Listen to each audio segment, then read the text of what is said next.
আসসালামু আলাইকুম। আজকের এই ভিডিওতে আমরা পোলার আয়ন এবং ফাজানের নীতি নিয়ে আলোচনা করব।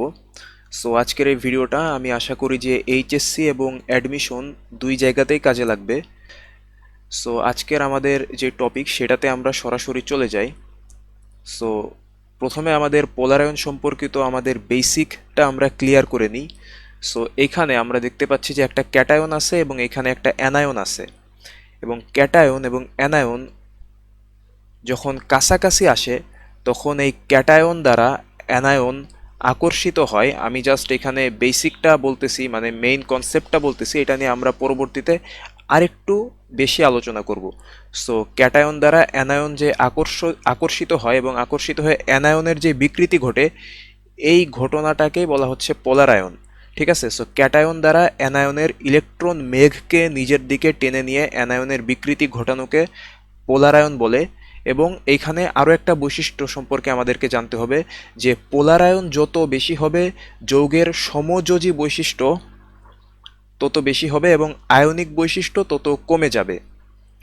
তো আমরা পরবর্তীতে যাই। পরবর্তী পেজে এখানে পোলারায়ন ব্যাখ্যা করা আছে। পোলারায়ন হচ্ছে যখন কোনো ক্যাটায়ন একটি অ্যানায়নের খুব কাছে আসে, অর্থাৎ বিফোর পোলারাইজেশন বা পোলারায়ন, তখন হচ্ছে বাংলায় হচ্ছে পোলারায়ন এবং ইংলিশে পোলারাইজেশন। সো ক্যাটায়ন এবং অ্যানায়ন দুইটারই আকার যা ছিল তাই আছে, বিফোর এটা আগে।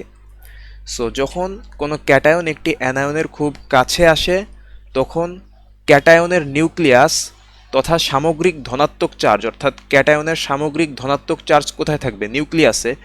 সো এই নিউক্লিয়াস কি করবে? অ্যানায়নের ইলেকট্রন মেঘকে নিজের দিকে আকর্ষণ করবে। ঠিক আছে, এবং অ্যানায়নের মধ্যেও যে নিউক্লিয়াসটা আছে সেটাও তো পজিটিভ চার্জ এবং ক্যাটায়নও তো হচ্ছে পজিটিভ চার্জ।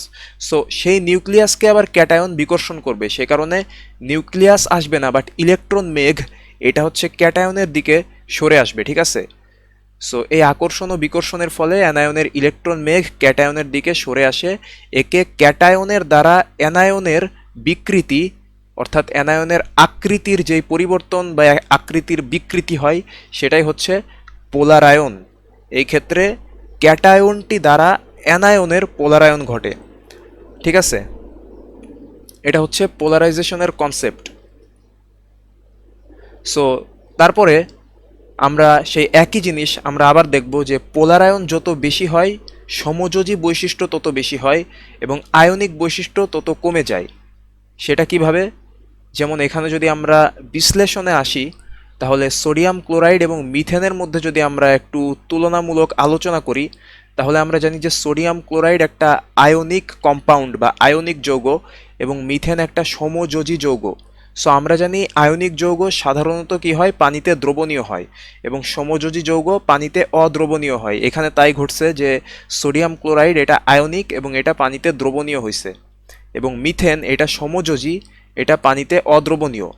বাট এখানে আমরা দেখতে পাচ্ছি সিলভার ক্লোরাইড এটা কিন্তু আয়নিক যৌগ, silver plus chlorine minus plus minus, কিন্তু এটা পানিতে অদ্রবণীয়।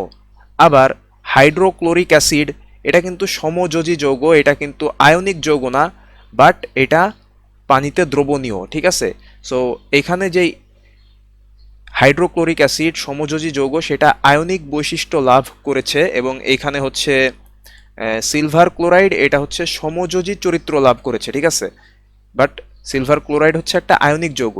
সো আয়নিক যৌগের সমযোজী বৈশিষ্ট্য ব্যাখ্যার জন্য এই যে আয়নিক যৌগ এটার যে সমযোজী বৈশিষ্ট্য এটা ব্যাখ্যার জন্য বিজ্ঞানী ফাজান তার একটি নীতি আছে, এবং পোলার আয়ন সম্পর্কিত এই নীতিটি রসায়নে ফাজানের নীতি নামে পরিচিত। ঠিক আছে, সো এবার আমরা ফাজানের নীতিটা একটু জানবো। সো আমরা ফাজানের নীতিতে চলে যাই। ফাজানের নীতির যেই বেসিক কনসেপ্ট বা যে নীতিগুলা সেগুলা হচ্ছে ক্যাটায়ন ও অ্যানায়নের চার্জ যত বেশি হবে যৌগটির পোলার আয়ন তত বেশি হবে, অর্থাৎ ক্যাটায়নের চার্জ অথবা অ্যানায়নের চার্জ যেটারই হোক, চার্জ যত বেশি হবে যৌগটির পোলার আয়ন তত বেশি হবে। দ্বিতীয় পয়েন্ট হচ্ছে ক্যাটায়নের আকার যত ছোট হবে পোলার আয়ন তত বেশি হবে। একটা নিউ পেজ আমাকে নিতে হবে।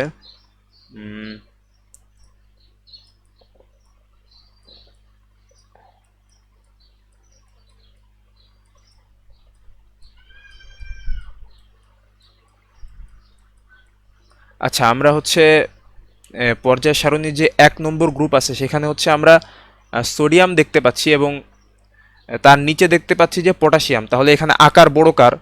আকার বড় হচ্ছে পটাশিয়ামের, কারণ পটাশিয়াম নিচে আছে, এবং আকার ছোট হবে হচ্ছে সোডিয়ামের, কারণ সোডিয়াম উপরে আছে। সো আমরা এখানে কি জানলাম? এখানে জানলাম যে হচ্ছে ক্যাটায়নের আকার যত ছোট হবে পোলার আয়ন তত বেশি হবে। তাহলে এখানে ক্যাটায়নের আকার যত ছোট পোলার আয়ন তত বেশি। তাহলে এখানে আমি একটু এখানের আমার এটা চেঞ্জ করে নিই। সো সোডিয়ামের হচ্ছে আকার ছোট, ঠিক আছে।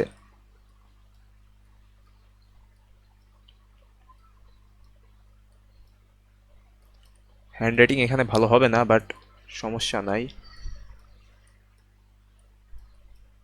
আর পটাশিয়ামের হচ্ছে আকার বড়।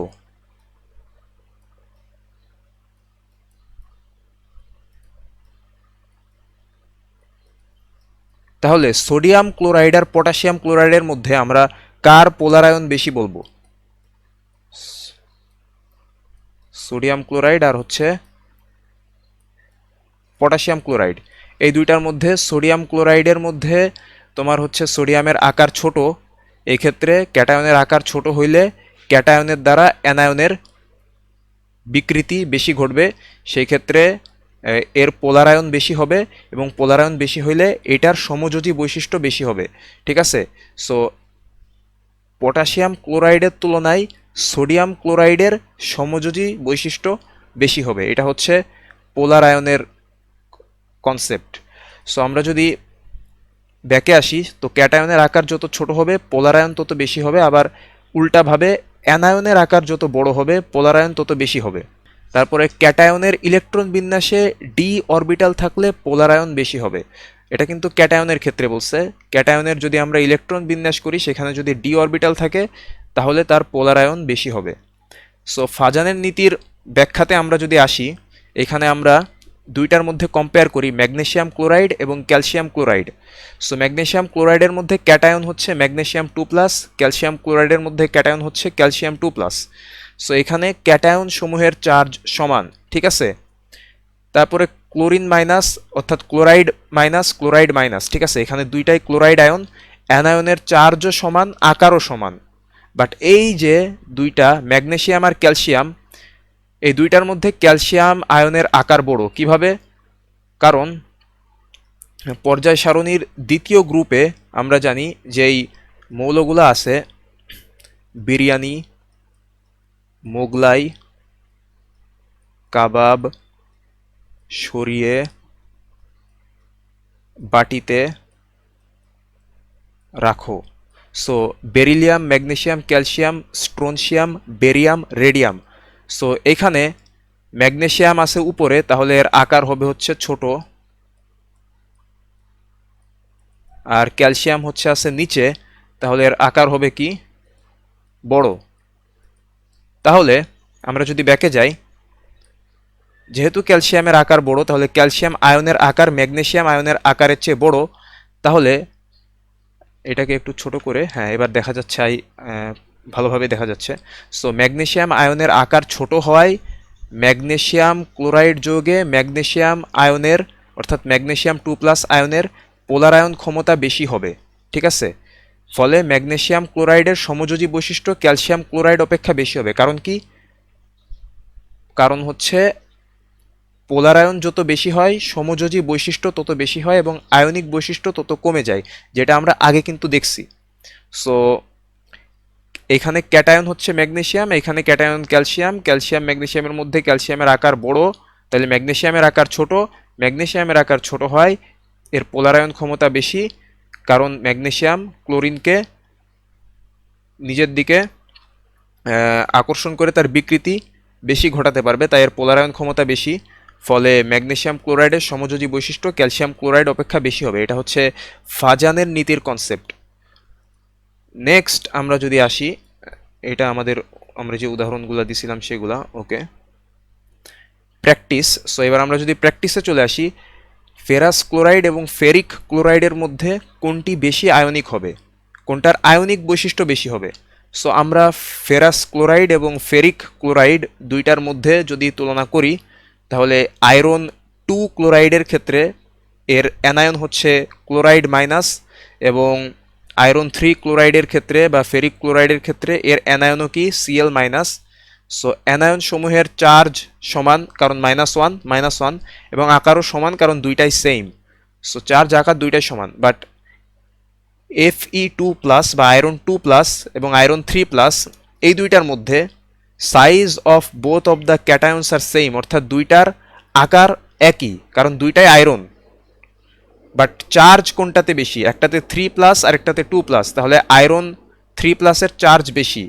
তাহলে অ্যানায়নের চার্জ যত বেশি হয়, আমার বাইরের থেকে বিমানের শব্দ আসতেছে, আমার কথা কীরকম শোনা যাচ্ছে আমি জানি না, সো আমি একটু ওয়েট করি নাকি। এখন মনে হয় আমি কথা বললে শোনা যাবে, সমস্যা নাই।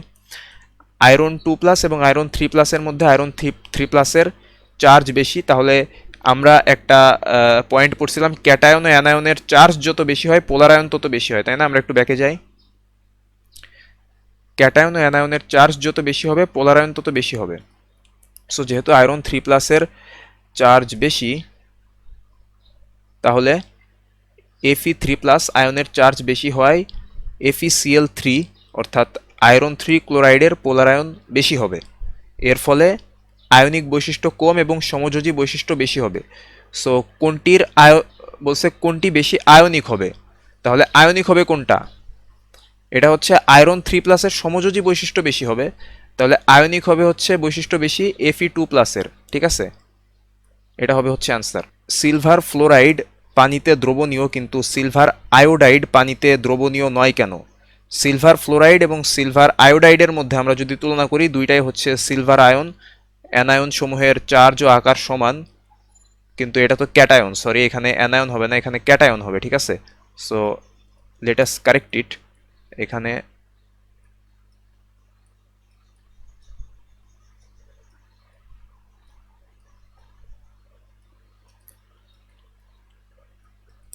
ক্যাটায়ন সমূহের চার্জ ও আকার সমান। এখন উভয় অ্যানায়নের ক্ষেত্রে, এখানে ফ্লোরাইড আয়ন, এখানে আয়োডাইড আয়ন, সো উভয় অ্যানায়নের চার্জ সমান, দুইটারই -1, কিন্তু আয়োডিনের তুলনায়, সরি আয়োডাইড আয়নের তুলনায় ফ্লোরাইড আয়নের, আয়োডাইড আয়নের আকার ফ্লোরাইড আয়নের তুলনায় বড়। এটা কেন? কারণ আমরা জানি হ্যালোজেনের ক্ষেত্রে ফ্লোরিন সবার উপরে থাকে, এরপরে থাকে হচ্ছে ক্লোরিন, এরপরে থাকে হচ্ছে ব্রোমিন, ঠিক আছে? এরপরে থাকে হচ্ছে আয়োডিন। সো আয়োডিন সবার নিচে থাকে, তো আয়োডাইডের আকার অবশ্যই বড়। সো এটা হচ্ছে আকার বড়, আর এই যে ফ্লোরাইড, এটার আকার হবে হচ্ছে ছোট, কারণ এটা সবার উপরে আছে। তাহলে এইখানে, আচ্ছা ঠিক আছে, এখানে হচ্ছে আমি আগের স্লাইডেরটা এইখানে নিয়ে চলে আসছি, সো এটা আমরা এখানে ক্লোজ করে দিই। সিলভার ফ্লোরাইড ও সিলভার আয়োডাইড এই দুইটার মধ্যে ক্যাটায়ন সমজাতীয়, ঠিক আছে, কিন্তু অ্যানায়ন হচ্ছে ভিন্ন, একটা ফ্লোরাইড আর একটা হচ্ছে আয়োডাইড। ফাজানের নীতি থেকে আমরা জানি যে অ্যানায়নের আকার যত বড় হয়, কি হয়, তার পোলারাইত হওয়ার ক্ষমতা তত বেশি হয়, ক্যাটায়ন দ্বারা পোলারাইত হওয়ার ক্ষমতা তত বেশি হয়। সো ফ্লোরাইড ও আয়োডাইড আয়নদ্বয়ের মধ্যে আয়োডাইডের আকার বড় হওয়ায় সিলভার আয়োডাইড যৌগে পোলারায়ন বেশি ঘটে। সো সিলভার আয়োডাইড যৌগে পোলারায়ন বেশি ঘটে, ফলে এটি অধিক সমযোজী বৈশিষ্ট্য লাভ করে। সমযোজী যৌগের দ্রাব্যতা সাধারণত কম হয়, আর আয়নিক যৌগের দ্রাব্যতা সাধারণত বেশি হয়। সো সমযোজী যৌগের দ্রাব্যতা যেহেতু সাধারণত কম হয়, সো এই জন্য সিলভার আয়োডাইডের ক্ষেত্রে দেখা যায় যে এটা পানিতে দ্রবণীয় হয় না।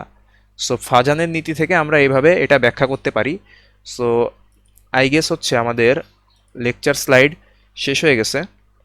সো এটা ছিল হচ্ছে আজকের ভিডিও। তো আজকের ভিডিও এইখানেই শেষ করি। সো ইনশাল্লাহ পরবর্তী কোনো ভিডিওতে আবারও দেখা হবে। সেই পর্যন্ত আল্লাহ সবাইকে শান্তিতে রাখুন। আসসালামু আলাইকুম ওয়া রাহমাতুল্লাহি ওয়া বারাকাতুহু।